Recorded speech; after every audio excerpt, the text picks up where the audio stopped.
Kicking off the 2025 season, we're excited about our off-season program we just went through with our players, obviously draft class, and some of the veterans that we added to the roster.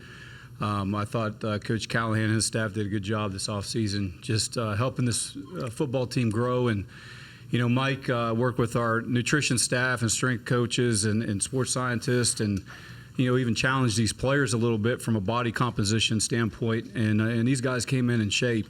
Some guys changed their body comps. They look great. They're ready to go. I know I saw a lot of guys coming in out of this building throughout the summer even. So they're excited to be here, and we are too, and we look forward to what's ahead of us. Obviously, we got a lot of work to do as a football team over the next 5 weeks.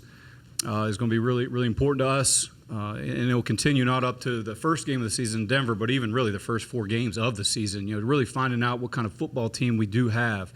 And that's always exciting for us as personnel men to really see what we got, and we're just excited about it. So appreciate everybody being here. I just want to echo a lot of stuff that Chad said, the excitement that we have here coming into camp. I thought we did some really good things in the spring, and it's going to be really good to build upon that, and it's going to be important. Our work is never done, though. We're always going to be looking to improve this roster wherever we can. I think we added some good players in the offseason here to help the competition here on the roster, whether that's in free agency or the draft. I think it's a good mix of vets and young guys right now. And you could see in the spring, too, these vets are pulling along these young guys and really helping them out, so it's a good thing to see in terms of the team-building aspect. We're looking forward to, training camp here and really to make improvements every day, and that's what we're trying to do. Just a few roster updates. Lloyd Cushenberry will start on PUP. He's making good progress right now. He's just not there yet. I would say he's week to week right now. Same thing with LJ. Jarius, he's going to start out on PUP. LJ's been working really hard here in the offseason to get back, and he's week to week as well right now.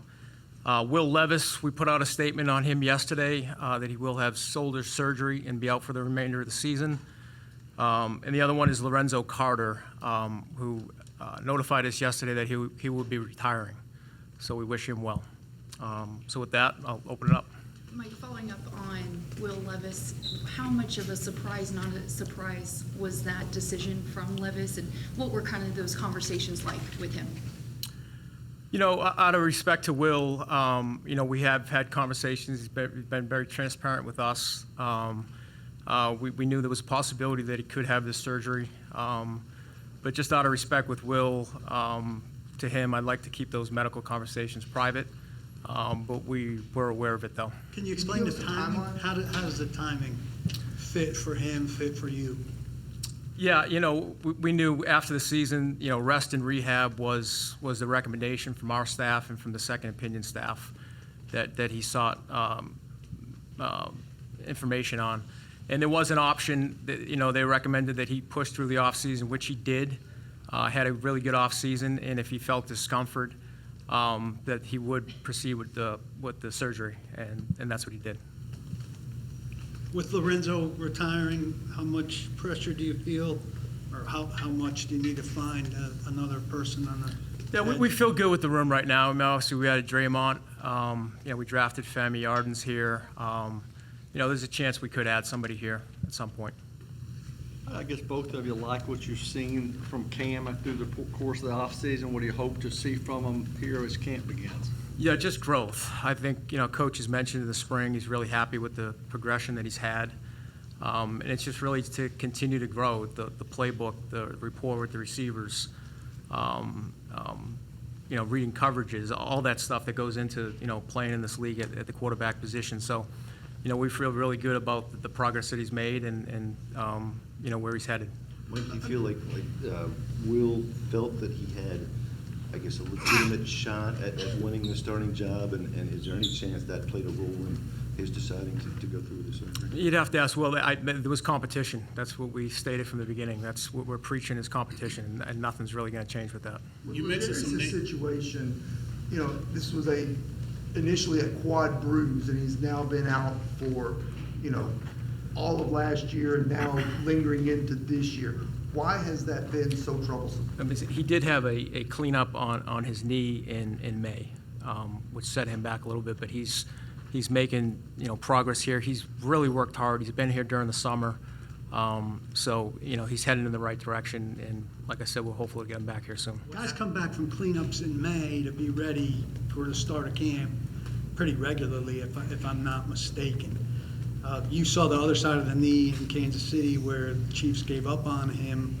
I mean, what's the level of concern with him being able to be a contributor for this team come September, plus with the legal issues hanging over him? How good can you reasonably feel about him at this stage? Listen, I've keep in contact with LJ all the time. He's worked really hard to get back, and I feel really confident that he's going to be back. Can you kind of take us into what that working hard looks like? What are you seeing from him? What are the details you can give? Well, he's continued to be here to rehab. He's been here in the summer, which he didn't have to be. But he's continued to do that, to rehab and to really work. And I've been in constant communication with him. So, we feel good that he's going to be back here at some point. Is the hamstring over? I mean, is the quad over with now? Is it all knee? Yes, right now he's working his way back from the knee procedure. You mentioned names, but Traylon Burks wasn't one of them. I'm assuming he's good to go for everything, or what is his status? He is, yeah. He started to take some reps in OTAs, and he's done a tremendous job really getting himself back into shape here. Really proud of him, and look forward to see him compete here in camp. You're new to him, so you're just not seeing, like, what are some of the pros and cons that you've seen just in the limited interaction you've had with him? No, that he works really hard. I know he's a talented kid. He's just had some setbacks in his career so far. But he's been out there working, and I saw the shape that he came back in here today, which means, something that, it's important to him. So I look forward to seeing more of him in person here at camp. Chad, did you guys hear from the NFL in terms of Snead's legal incident? Do you know if they're looking into that aspect of it? Yeah, we're not going to comment on that. I mean, obviously people are looking into that, and there's nothing really we can shed light on at this point. Chad, How how do you feel concerned are about you with corner? Lloyd in terms of not only him getting back and working in with the new pieces and the things that have been rearranged on the offensive line, but also kind of developing a rapport with Cam in terms of the cadence, the snap, and all those sorts of things? Who you asking about? I didn't hear. Cush. Yeah, I mean, I think it's important, and like I said, hopefully he's going to be back here soon. He's week to week, and he's making really good progress. So it's going to be important, though, for sure. Chad, how do you feel about corner depth if and when Legarius isn't there? Yeah, I think we got a lot of work to do at a lot of positions, not just corner. I think this camp you're gonna see. We'll continue to evaluate this every single day. We're going to look at other opportunities to upgrade the roster when we can. And if we're able to do that, we will. But we got some work to do, not just at corner, but other positions as far as depth is concerned. But I do feel good about the guys we do have here. And like I said earlier, I thought the team looked really good this morning, and just the way they worked this offseason, as well as just the way they changed their body comps. And I think they're ready to go. Chad, you talked a lot about patience is coming in. How much is this offseason fit your vision at that time, and what are reasonable expectations for this team? Yeah, nobody wants to hear that word, patience. I get that, but the reality is we understand where we are as a roster. We got a lot of work to do, and we're going to be relying on a lot of young players this season to carry this football team. And we need those veteran players as well to help those young players grow. So there will be some challenges, but I do want to see our football team improve from day to day to week, to where by the end of the season, we'll see what we look like, and hopefully we're healthy. This is a game; it's a war of attrition. So you got to be healthy, and there's just a lot of work to do. So it's hard to really define. If you're asking me what does success look like in 2025. I think that's for you guys to write about. I just want to see this team get better, and we'll go through another, season this year, acquisition. We got the first waiver claim. We're going to constantly be looking to upgrade this roster. If guys aren't getting the job done, then we'll get guys in here that will. So the top of the roster is just as important as the bottom. What will be the things that you see that make you think we have gotten better? That's what you're looking for. Yeah, I think the off-season program, I was really impressed with what Brian did and how competitive it was within the rules. And just seeing the growth in some of the players and how certain players really have bought in, or really not just bought in, use a phrase that Mike uses a lot, is that they believe in what we're doing, which is really important. And I'm just, I'm excited about what we have going on right now, knowing where we are as a football program. But there's, I get it. There's not a lot of star power on this roster right now. I do think there are some stars that will come through at some point. We're excited about the draft class. Obviously, you got Cam Ward, and he's got a lot of work to do and a long road ahead of him too. But I think you all have seen the talent. It's pretty impressive. And you asked the question earlier about him, and just the way he's gaining the respect of his teammates is something that I've seen from the peripheral of. It's been impressive, but we also know this is a performance-based business, so he's got to go out and perform, and he knows that. And when he does, it's just going to elevate the entire program. So there's just a lot of improvement that we got to make all across the board. Mike, is the expectation to go through camp with these 3 quarterbacks, or do you feel a need to add a 4th at some point? We feel good right now about the quarterback room. Like every position, though, we're going to continue to evaluate it. So. But right now, we don't see adding anybody right now. You How do you guys assess the consider, wide receiver room beyond Calvin, who's probably your most proven commodity? Yeah, I think there's a lot of new pieces in there, right? There's some veterans, a good mix right now of vets and young guys, some unproven guys. But I think it's really good. You saw during the spring some of those, especially guys like Rid, who I've never really been around. I always knew he was a really good player, but the way that he takes his time out to teach these young guys is really important. And they look up to him and the way he works. I'm excited to see how it plays out. I think we have some talent in that room. Like I said, there's some veterans, there's some young, unproven talent. We're excited to see how this is going to unfold. where does the confidence in Allen and Boyle come from, considering how poorly they've played when they've had the opportunity to be on the field in an actual regular season game? They have game reps, they have starter reps. I think Brandon, obviously was with Brian in Cincinnati, has a really good understanding of the offense. And listen, he had a really good offseason here too. I was impressed with him. I've watched Brandon over the years, and every time he goes out there, he competes hard. We're going to continue to evaluate that position, like every position in training camp. So, With the patience and looking for constant improvement, how does that apply to Brian Callahan? What are some of the things that you're looking for to say, okay, he's gotten better from then until now? Yeah, do you want to? yeah, you can see it in the spring, the way he interacts with the players, the way that he communicates with them, and you could see them develop over the spring. And, I think he's got a really good control of the team. I've been impressed with that. Like I said, it's going to be an evaluation process here as we go through training camp, as we get into the season, and how he develops these players and how the coaching staff does. And so far, they've done a tremendous job. And I'll just add there, TD, I wanted Mike to speak on it because, this is the first time he's had an opportunity to work with Brian. And I think he's been really impressed with Brian and just how smart he is, and he's a good football coach. And I know personally I've seen him grow from year 1 to year 2 like anybody would, whether it's a new GM or a new head coach or any position in your organization. There's a confidence there that I've been impressed with, and the way he's communicated with the players, with his staff, with everybody in the building. I've seen tremendous growth in Brian. We believe in Brian. I think he's done a really good job heading this offseason, but obviously, as we head into the season, we got to get these players' development. It's a big part of our program. We've been preaching draft and develop, and that's not going away. We want we need to have coaches who are just the best teachers that we can possibly find that can help these players, reach their potential. So by year 3 of a rookie deal, we know what we're dealing with. Is this a guy that we can really build a future around, or do we have to replace it, with another younger player or somebody else? So the development piece of this is essential.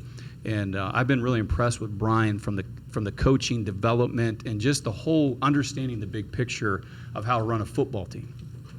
How about Kevin Winston Jr. and the progress he's made here in the last month or so? Yeah, Kevin's worked really hard here in the offseason, and he's ready to hit the ground running. He's in great shape right now.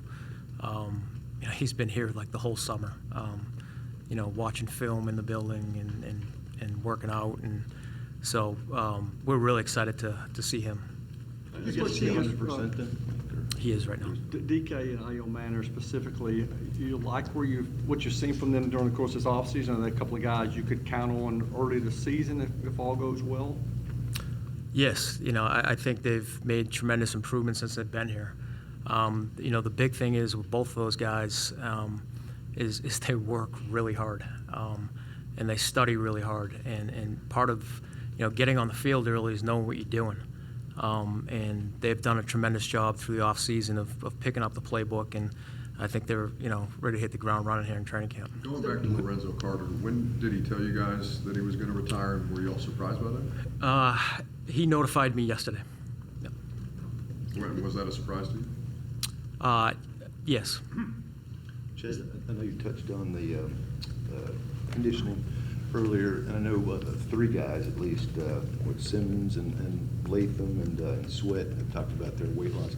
How much of a priority was that, at the end of last season, whether I guess it's improving conditioning or taking a different approach?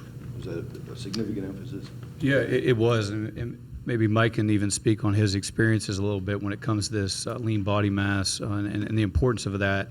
But I think all 3 of those guys, Jeff's always in shape. Jeff really takes care of himself, and he looks great every time you see that guy.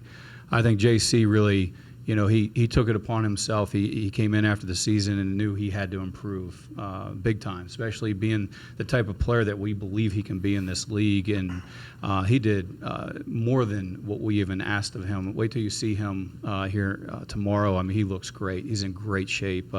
So all those guys have done the things that we've asked of them to do in order to, when you're carrying around the weight, it makes it tougher on your joints and your body, and the injuries tend to increase. This is not like foolproof or anything, but you're just playing your odds and reducing your risk when you take care of yourself the right way. Can you talk about the lean body? It's the body comp analysis, really. For years, I think everyone just looked at body weight and body fat percentage. Now we're able to, look at lean body mass, how much fat mass you have on. So it's a better way, an indicator to where they need to get to. Not just saying I want this player to gain 10 pounds. Well, it needs to be 10 pounds of good weight. So we're able to read those, to read that analysis and try to help these players along to try to get them to their ideal playing weight. Chad, you said earlier you were excited to see the team you have over the coming weeks. What are the characteristics you hope to see in the next few weeks? And for Mike, this is your first time stepping on the field tomorrow in a training camp as the GM. No. What do you hope to see from the team you built? We talk about this a lot: smart, tough, dependable. We got a lot of work to do. That was the emphasis of the off-season program. Is don't beat yourself. We did that a lot last year. We got to eliminate the pre-snap penalties, and it just seemed like every time we had an explosive play last year, it was being called back for some mistake that someone made. And you get what you emphasize in this league, and the off-season program was really about improving in those areas. But we just Mike and I talked about this a lot. We want a big, fast, physical football team, and obviously you want to be smart and tough and dependable as well. But that's what we're looking for. This is a tough game to play, and we're trying to find those guys who can show up not only every day during practice and perform, but especially on game day. You got to be able to come up, step up and play, make plays for the team. Have you had, are you open to having any extension conversations with a Roger, an Amani, or a Chig? Yeah, that's always, we keep the phone lines open, and there's no timeline on those things. We don't shut things down.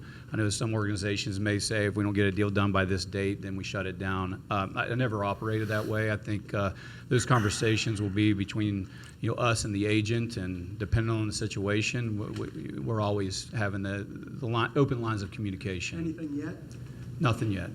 When it comes- When it comes to the process that you guys will have next month with cuts and personnel changes and roster stuff, just can you kind of talk us through what you expect those to look like with you two and Brian, and who else might be involved when it comes to that? Yeah, I mean, everywhere we've been, it's not one person's decision. I think it's really important. I emphasize this in the meeting the other day with the coaches, is the communication. I want it daily, not just in meetings. I want it on the field, in the building, we're passing. It's really important that we obviously get this right here at the end. So communication will be vital between the coaching staff and the personnel staff.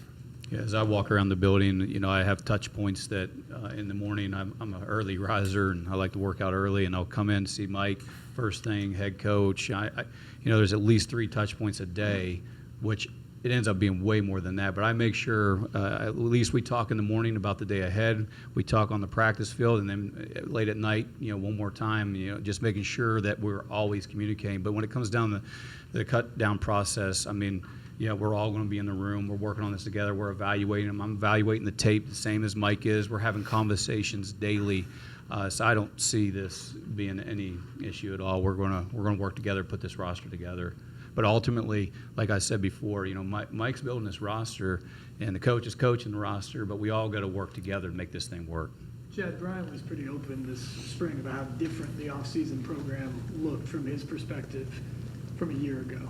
Have you had any conversations with him about training camp and maybe some changes you and he would like to see going into this year's training camp? Yeah, we talked a little bit about that. I think, I've had some experiences where I was with a head coach and Mike McCarthy where we didn't go out on the road and have joint practices, and then Matt LaFleur came in and introduced the joint practices. That was my first introduction to that. So that's something a little newer, I guess, for me. I know for Mike especially too. That's new for him, coming from Andy Reid system. So we did talk about the schedule. I think Brian has he does a good job as far as how to schedule the practices, where we have a jog through period the day after a day off, and you have 2 days of really hard practices, then a day off, and just the way he blocks it, like a periodization when it comes to like strength and conditioning. He does a similar concept throughout that to keep these players fresh. But we are going to go on the road this year for. As you know, for these 2 preseason games, and I think you maybe ask Brian about that when you get a chance to talk to him and his thought process around that. And part of that is just today's football. You don't have the old school training camp like you used to, and this is one way we can kind of create that and go on the road and be together. You have nowhere to go, and connected team is a team that wins together, and we want our players to spend a lot of time together, get to know each other, and also go out and just hit a different colored jersey throughout the week, and have coaches like our DC as well as our OC or Brian be able to call plays against somebody else versus you're doing it the whole off season with your own staff. So I think there's a lot of benefits in that, and from a scouting perspective, we love it too. You get to evaluate a lot of players. One more on Levis, please. You guys are quick to hold people out when they've got a nagging injury or anything going on at that time of year. Was he full go for you during minicamp and OTA? Yes, he was full go. Last 3 questions right here, guys. Simple question. The team you put on the field tomorrow, can that team win the Super Bowl? Listen, that's always the goal every year. Yeah. We also realize we have a lot of work to do on this roster. Last 2, go ahead. With the Titans defense last year, you guys were at or near the bottom in every pass rush metric and everything, not enough sacks. You guys just lost Lorenzo Carter. Why are you guys so comfortable with this pass rushing room? What have you guys seen from these pass rushers that make you think you're going to increase all those stats? When you get comfortable at any position, you get yourself in trouble. So I think there's a sense of urgency for every position group to improve. Listen, we made some additions with Draymond. Femi's a young kid in there right now. Arden's had a lot of experience. It's not just the outside pressure; it's the big guys inside too. And we have 2 pretty big guys in there that can push the pocket and create some pressure in there in other ways too. So, there's going to be urgency to improve every part of this roster, though. Last one. Yeah, you guys think Cam Ward will show up at 5 a.m. tomorrow? Sure he will. Yeah. He's been consistent. He works hard, and I think that's why the locker room really respects him, just the way he goes about his work. There's times he beats coaches into the building. There's been times where I come in pretty early and I see him coming in too. So he's been impressive. I imagine he will be.